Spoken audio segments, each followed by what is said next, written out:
23 तारीख का दिन भारतीय राजनीति के इतिहास में अब नरेंद्र मोदी के नाम लिखा जाएगा, क्योंकि 350 प्लस का बहुमत एनडीए सरकार ने प्राप्त किया है और नरेंद्र मोदी जी का ये बहुमत भारतीय राजनीति के इतिहास में एक रिकॉर्ड बहुमत है। इसी जीत पर बात करने के लिए हमारे साथ मौजूद हैं मोदी कैबिनेट के मंत्री प्रकाश जावड़ेकर जी। प्रकाश जी, सबसे पहले तो आपको बहुत बहुत बधाई हो। और मैं सबसे पहला सवाल ये जानना चाहूंगा, क्या 350 प्लस इस आंकड़े ने आपको भी चौंकाया? नहीं, क्योंकि हम जैसे चुनाव समाप्त होने तक हमें जब यकीन हो गया कि क्या रिस्पांस है हर चुनाव के स्टेज में, तब हमने शुरू किया कि अब की बार 300 के पार, वो बीजेपी की फिगर थी, और 350 यानी 2/3 बहुमत एनडीए का, यह हम रोज कहते थे क्योंकि हमें यकीन था। क्या हुआ समझ लो, ये जनता ने लड़ाया हुआ चुनाव है, हमारे कार्यकर्ताओं ने लड़ा हुआ चुनाव नहीं है। हमारे कार्यकर्ताओं की भूमिका मात्र केवल ये रह गई कि जो ऑलरेडी कन्विंस है उसको वोटिंग बूथ तक लाना और उसका वोटिंग हो इतना सुनिश्चित करना, इतना ही काम बचा था। बाकी लोग खुद कन्विंस थे। गरीब, व्यापारी, मध्यम वर्ग, किसान, मजदूर, कोई भी हो, वो सभी वर्ग अलग अलग कारणों से जुड़ते गए और सबका साथ सबका विकास सब तक पहुंच गया, और इसलिए लोगों ने वोट दिया। देश के लिए वोट दिया लोगों ने, पॉजिटिव मैंडेट दिया लोगों ने, प्रो इनकम्बेंसी वोट दिया, मोदी जी को वापस दोबारा सत्ता देने के लिए वोट दिया, देश का सोचकर विचार वोट दिया। ये बहुत महत्वपूर्ण है। जैसे इमरजेंसी के दिनों में देश का सोचकर लोगों ने वोट दिया कि इमरजेंसी लाने वालों को हटाना है, इस बार देश को अच्छा करने वाले को लाना है, और देश की सुरक्षा, देश की तरक्की और एक मजबूत नेतृत्व, इन तीनों के प्रतीक बन गए मोदी जी। और इसलिए मोदी जी के नाम से लोगों ने वोट दिया। मोदी और लोग फूल इतना ही बोलते थे, 10 लोगों को पूछो रास्ते में कहीं भी किसी भी वर्ग के, तो उसमें 7-8 लोग मोदी का ही नाम ले रहे थे। तो यही स्थिति थी और वही रिफ्लेक्ट हुई। लेकिन प्रकाश जी, अगर आलोचकों की बात की जाए तो मैं सबसे कटु आलोचक जो भारतीय जनता पार्टी के असदुद्दीन ओवैसी हैं, उन्होंने आज अपने एक बयान में कहा कि इस बार ऐसा लगता है कि हिंदुत्व की बात चल गई और हिंदुओं ने एक साथ मिलकर भारतीय जनता पार्टी को वोट दे दिया। क्या आप इस मूल्यांकन को या आप इस तरह के एनालिसिस को सही मानते हैं? बिल्कुल सहमत नहीं है। ये सब देश के सभी वर्गों ने दिया है, उल्टा कास्ट और रिलीजन छोड़ के लोगों ने वोट दिया, क्योंकि इसमें कहीं भी रिलीजन का मुद्दा हमने लाया भी नहीं, और कोई ऐसा बात नहीं था कि जो डिवाइड पैदा करे, जो इस तरह का पोलराइजेशन करे। ये खेल तो कास्ट के आधार पर या रिलीजन के आधार पर पोलराइजेशन करने का खेल विपक्षी दल खेलता रहा, क्योंकि उनको मतदाता एक वोट बैंक लगता है, और वोट बैंक पॉलिटिक्स उनकी मुख्य आधार है, उनका डायनास्टी उनकी आधार है। इस बार डायनास्टी को लोगों ने नकारा है।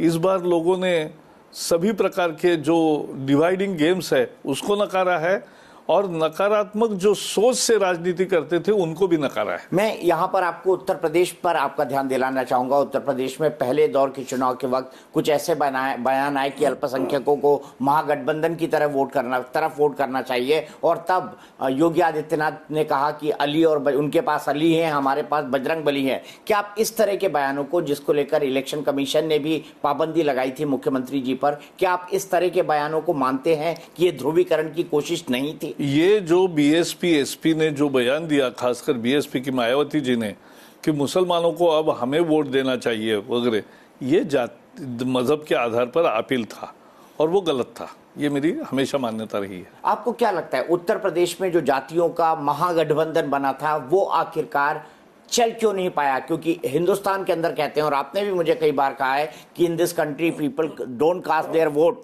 दे वोट देयर कास्ट। ऐसा पहले होता था, लेकिन शिक्षा के प्रचार के बाद जनता भी है जो बदलती है। सबका विकास अगर मोदी जी सुनिश्चित कर रहे तो कास्ट का अपील नहीं चलता इसमें, ऐसे में। और इसलिए लोग कास्ट के अपील वालों को, जो अरिथमेटिक होता है, इस बार अरिथमेटिक नहीं चला, केमिस्ट्री चली।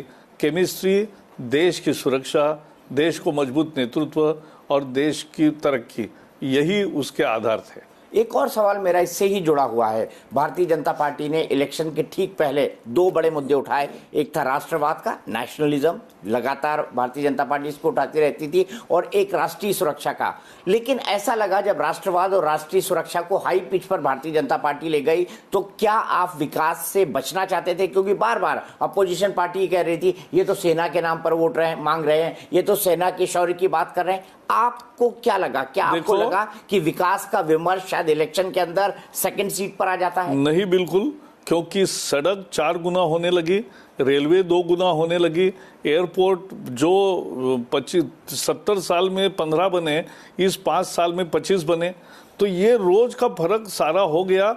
एफडीआई आया, महंगाई कम हो गई, जीएसटी जैसे क्रांतिकारी परिवर्तन अच्छे सुधार लाए, तो ये सब के लिए हुआ। लेकिन साथ साथ मैं एक आंकड़े अभी बताता हूं, सुन लीजिए, नोट करिए।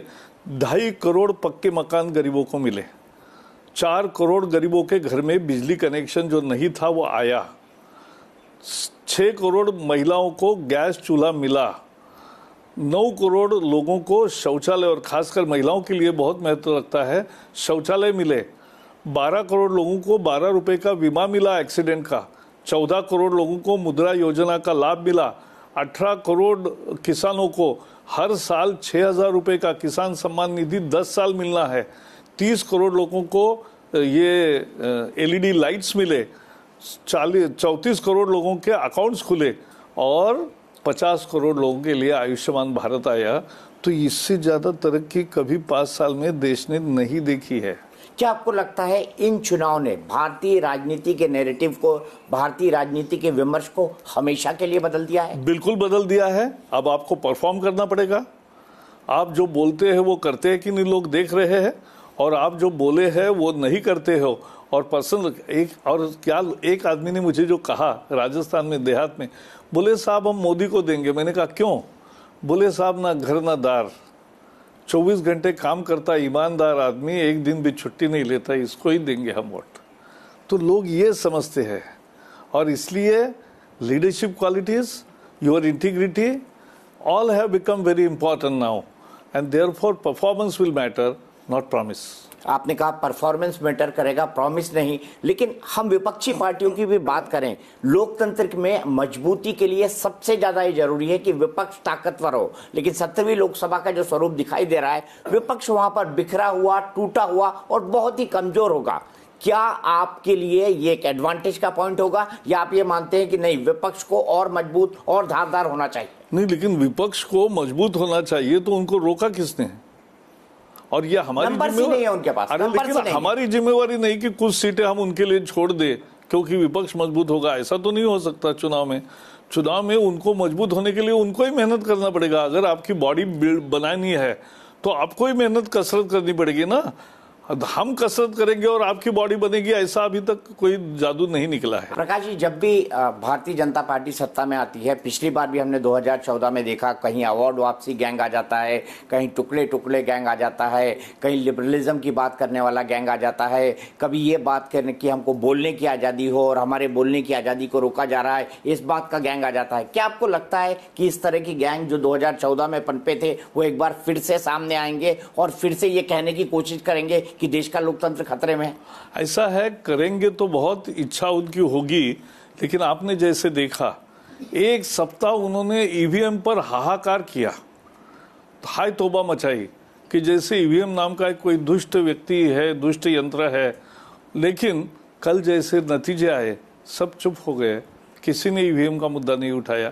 यही गत होने वाली है उनकी, क्योंकि हम तो देश के लिए काम करते हैं, हम व्यक्ति के लिए, परिवार के लिए काम नहीं करते हैं, और इसलिए हमारे इस पे इनका विरोध नहीं होगा। लेकिन इस गैंग के ही टुकड़े टुकड़े होने की संभावना ज्यादा दिखती है मुझे। क्या ये जानबूझकर ईवीएम की ये पूरी कंट्रोवर्सी 2-3 दिन के लिए चुनाव परिणामों से पहले उछाली गई थी, और कौन लोग थे इसके पीछे? इसके पीछे वही हताश निराश लोग थे जिन्होंने, चंद्रबाबू नायडू ने इतना उछल कूद किया और उनके खुद गृह राज्य में उनको 40 सीटें तक नसीब नहीं हुई, विधानसभा में पूरी तरह से हार गए, एक भी लोकसभा का सीट नहीं आया। ये उनकी हालत रही है।